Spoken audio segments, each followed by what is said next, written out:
So what's up sa mga kahombre ko dyan? Makagagawa sa amin na naman nga pala to. At syempre mga kahombre ko, alam nyo na, today is not really a great day. Pero medyo, dahil finally, atin ang matutunghayan ang the biggest motovlogger na matapang kapag marami sila. The biggest, siya lagi ang tama. Or else, kakasuhan kita, ha? MG, kakasuhan din kita. Sige ka. The biggest clown sa buong social media world, Miss Yana, ang pinaka sa lahat.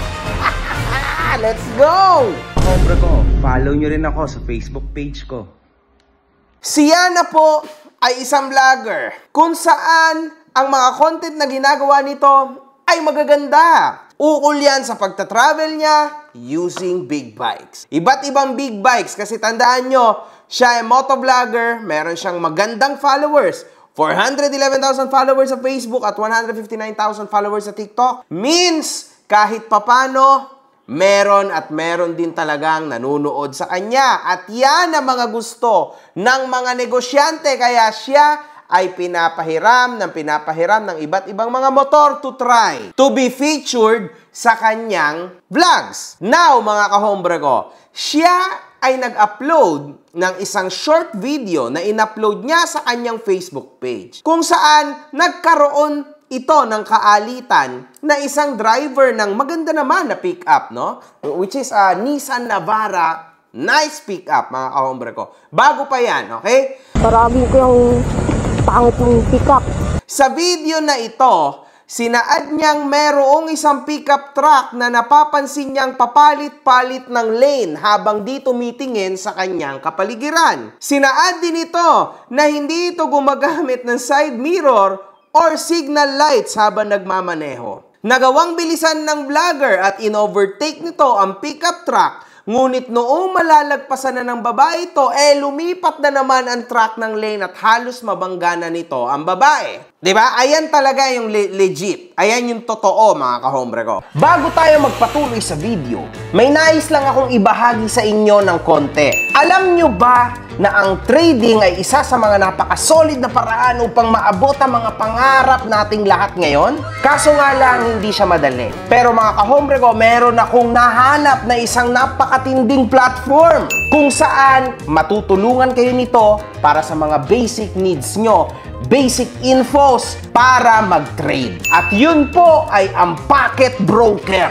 Ang Pocket Broker ay isang app kung saan ay mapapagaan nito ang mga paghihirap nyo pagdating sa trading. Ngayon, para magkaalaman na, tuturuan ko kayo kung paano kumita ng $100 sa loob lamang ng 3 steps. First step, download nyo muna ang Pocket Broker app by clicking the link sa pinned comment at gumawa kayo ng account. Second step, buksan nyo ang first transaction at ang third and final step ay wala kayong gagawin kundi mag-antay lang. At pagkatapos ng ilang mga oras, easy, $100 agad. Ngayon mga kahombre ko, meron ka na agad $100. Papayag ka bang yan lang ang kinita mo? Magsimula ka na ngayon upang kumita ka pa ng sobra sa $100. Nais mo na bang magsimula? Napakadali lang mga kahombre ko. Click mo lang yung link sa pinned comment at pwede ka na mag-sign up ngayon using your email, Google account, or Facebook account. At syempre mga kahombre ko, mayroon akong regalo sa inyo. Ito po ang promo code ko.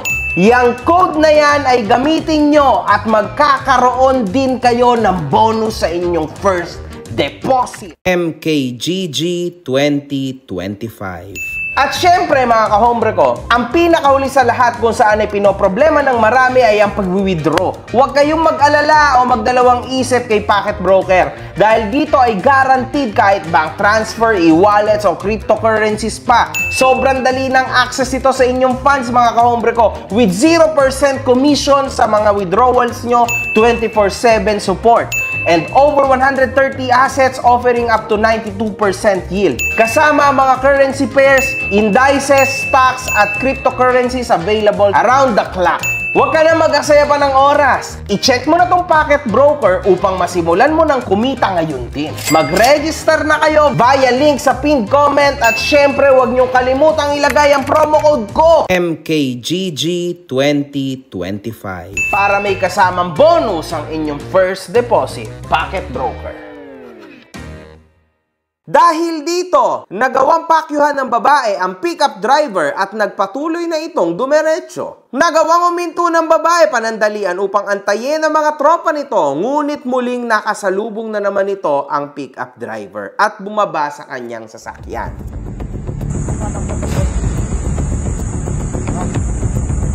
Sorry, ano? Mamakyo ka. Bakit nga ba? Ha? Bakit nga ba? Bakit nga ba? Bakit nga ba? Alam mo kung lubak-lubak yung daan. You tell me. Bakit nga ba? Tell me. No, you tell me. You tell me. Huwag kang mamamakyo. Bakit nga ba? You tell me. Ginagit-git nyo kasi. May side mirror ka, ako wala. Hindi ka gumagamit side mirror mo? Dumbass. Huwag ka nun na. Ikaw ang wag ganon. You use your side mirror. Bitches.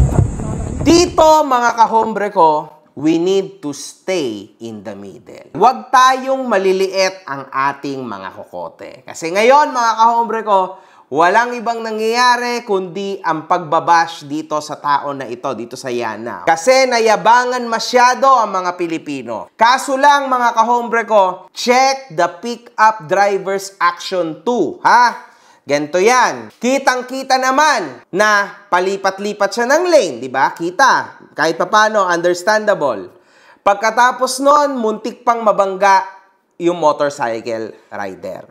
Silang dalawa talaga ang may mali dito, mga kahombre ko. Una sa lahat, yung pickup driver, sa totoo lang, boss, dapat nagsisignal ka talaga. Normal lang yan. It doesn't matter. Sabi niya nga, mga kahombre ko, lubak-lubak eh. Hindi ako kung ano man, hindi siya makapag-maneuver. Kapag lubak-lubak ba ang daan, hindi ka maaaksidente o hindi ka makaka-aksidente? Siyempre, what a logic, man. So, kahit sa ang anggulo ka man ng daan o anggulo ka man ng Pilipinas, dapat marunong kang sumunod sa batas natin sa daan. Otherwise, dun ka na lang sa Bangladesh. Tama? Ngayon, mga kahombre ko, ito namang babae, siya po ay umamin na wala siyang side mirror. May side mirror ka, ako wala. Hindi ka gumagamit side mirror mo? Now, sabi at ayon sa ating mga mabubuting mga taga-LTO, according to LTO rules, even enduro motorcycles are required to have side mirrors. LTO Administrative Order AHS 2008-15 specifies that motorcycles and scooters must be equipped with required accessories including side mirrors. Patay! Umamin pa naman po yung babae na wala daw siyang side mirror. So, dahil yung pickup driver, yung merong side mirror, dapat yung lalaki na yun po ang tumingin. At hindi siya. Wala pong kasalanan yung babae. May side mirror ka, ako wala. Hindi ka gumagamit side mirror mo? Typical yan, mga kahombre ko. Kapag babae ka, bawal kang murahin. Kapag babae ka, bawal kang mapansin na may mali kang ginagawa. Kapag ka babae ka, halos lahat ng ginagawa mo, tama. If I'm not mistaken, mga kahombre ko, ito pong ating butihin na babae ay hindi rin humingi ng pasensya sa kanyang pamamakyo. So, automatically, nandun na agad siya sa puntos na tinatawag na road rage. Nandun na siya sa rage. Ang init niya agad, mga kahombre ko. At ang papangit na po agad nang lumabas sa kanyang bibig. Yana, ikaw ay motovlogger. Ikaw ay vlogger, di ba? May mga followers ka and probably kumikita ka. Job mo to, di ba? You need to be careful. Ikaw ay nasa mundo ng init, di ba? Ang init, nakakapagod magmaneho and all that. Tapos, instead na kumalma ka, no? Mas mainit pa ang ulo mo doon sa tatanga-tangang driver. Tama, yun ang sabi mo, di ba? Usong-uso ngayon, yung mga tao na pagbaba ng sasakyan ay merong gamit. naturingan ka pa naman na motovlogger. So, ibig sabihin, naka-vlog yung pagmumotor mo. Yet, yan ang pinapakita mo. Na dapat walang kalma sa daan pag babae ka. Dapat automatic rage. Dapat galit na galit ka agad. Dapat mas galit ka pa kesa dun sa tatanga-tangang nagkamali. Now, Yana, tanggalin natin sa video mo yung galit mo. Sigurado hindi ka binabash ngayon. Kasi totoo lang kung tanggalin natin yung extra mong mga kayabangan na salita, walang magagalit sa'yo. And in fact, mas magiging pangit ang image ng lalaki kasi bumaba siya ng pasugod sa'yo. Pero, unfortunately, yung yabang ng lalaki, tinriplihan mo. Wala na. Kahit siya sana talaga yung mali, naging ikaw na tuloy ang mali sa taong bayan. Ganun kasi yon. You need to be careful sa mga pinaggagawa mo sa buhay mo. Lalo na't ikaw ay vlogger. At lalong-lalo na, ayan na, ikaw ay babae. Bagong taon, bagong talpakan, meron o wala lang naman pipiliin nyo nasa link down below, nakapin. Try mo meron o wala lang naman pipiliin mo. Let's go! What if makatapat ka at matsyempuhan na wala kang mga kasama? Meron ka pang inuutos sa iyong mga kasama. Ayan, pick up! Sapakin natin! So, imaginein mo yan na, kunwari yung mga kasama mo mainitin din ang ulo. Di sana nagkagulo-gulo doon, nasaktan nila yung pick-up driver. Kasi nagsumbong ka. Buti na lang, sobrang professional nung kasama mo na rider. Kasi hindi siya pumatol.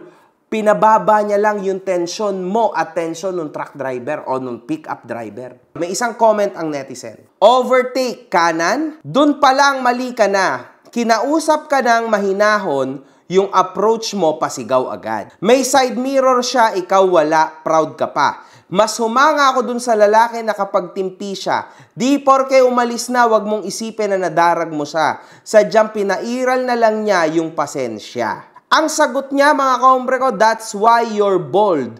Grow your hair, then speak to me again. This is pure ad hominem, mga kahombre ko. Sobrang walang kwenta nitong sinabi niya na ito, no, for me.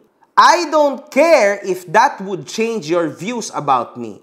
After all, I prefer my followers that thinks and has actually common sense. If this is common sense para sa'yo, Miss Yana, then this is a tough world. Kasi tandaan mo, lalo na kapag nasa daan ka, dapat ikaw ay may common sense at humble. Kasi delikado ka dyan. You know the rules, man. Tingnan mo naman. Kasi may lisensya ka. Pangalawa, alam mo ang mga kaganapan sa Pinas. Be humble, mga kahombre ko. Hindi worth it i-risk ang life para sa kagunggungan lang ng gumaganon-ganon at muntikan kang masage. Hindi worth it yan, mga kahombre ko. Life is beautiful. Huwag niyong hahayaan tong ganitong klaseng mindset. Huwag niyo tong gayahin. I'm not here to be anyone's cup of tea. You can follow other vloggers who'd bend to get all your approvals. I'm here to be the grain who has common sense. So, itinataboy din niya yung mga dati niyang fans na ngayon turned into hater na dahil sa ginawa niyang aksyon. Ang dami pong galit sa kanya, no? Sobrang dami pong galit talaga. Abante tayo! Ngayon, napansin po natin na siya talaga ay walang pasensyang klase ng tao. Kasi even sa comment section niya, wala siyang pakialam sa kahit na sino. Now, maybe this is a don or matinding donation, mga kahombre ko. Kasi siya ay isang malakas na babae. Pero may downfall din ito. At yun ay yung parang sobrang taas ng tingin mo sa sarili mo. Usually, yung mga ganyan, hindi pinatataas ng may kapal yan, Miss Yana. So, dapat, you should refrain your words and lalong-lalo na, bumalik ka sa lupa, magpaka-humble ka. Yan talagang totoo dyan. Gusto mo tumesting mapunta sa kangkungan? You tell me. Make sure afford mo ang legal fees, ha? I don't recall having a sugar daddy or a mayor to fund my ass when I'm struggling. Puro narcissist lang ang naging excess ko. Anyway, ask mo yung dating shop kung saan may cafe ako before. Isa sila sa tumesting na yan sa akin. Tanong mo kung nasaan sila ngayon. I get that my image can be intimidating. It doesn't mean I move like you. Don't project things you actually do but still look like that. Know that these are already strong evidence to file cyber libel against you. Parang ang tunog nito, mga kahombre ko, siya ay medyo spoiled brat. Ewan ko. Mali naman talaga ang ginawa nitong Elise, kung totoo man ito na nagsabi na parang may sugar daddy daw ito, no? Tas merong mayor na nagfa-fan. I don't think so. Kasi kung ganyan yan, sana hindi na nag-hassle ito si Yana. Kita nyo naman kung gaano kahirap din ang trabaho nitong tao na ito na nagmo-motovlogging sa kainitan, trail, mga ganyan, kung ano nung ginagawa niya just to earn. So, I don't think na ginagamit niya tong kagandahan niya para sa kababuyan na to. I don't think so. Si Yana, tama ka na naman sana ulit eh. Kaso kung ano-anong dinagdag mo, kakasuhan kita, itapagtanong mo sa dati kong shop kung saan may kape ako before. Diba? Tumesting sila sa akin. Tanong mo, nasan sila ngayon? Why? Bakit mo ba kailangan magdadagdag ng kung ano-ano? Diyan ka makakadaleche-leche sa life mo. Okay na yon na napaliwanag mo na sarili mo. Huwag kang magdagdag ng paninindak, Yana. Because hindi lahat ng tao matatakot or natatakot sa'yo. Alam mo yon, yung mga ganyang galawan, yan yung mga galawan ng mga daddy's girl. Yung tipong isang sumbong mo lang, panalo ka agad kahit mali ka, di ba? Hindi siya magwo-work sa real life, Miss Yana. Please, understand this. Please, buksan mo rin ang utak mo at makinig ka kahit papaano. Huwag yung puro sarili mo lang ang pinapakinggan mo because it has limits kapag sarili mo lang pinapakinggan mo. Samantala, pag ikaw ay nag-start ng makinig sa mga tao, nakinig ka sa mga pinapayo sa'yo, then kayang-kaya mong i-touch ang langit. Kasi tataas at tataas ka dahil sobrang dami mong natututunan everyday. One love, good fucking vibes.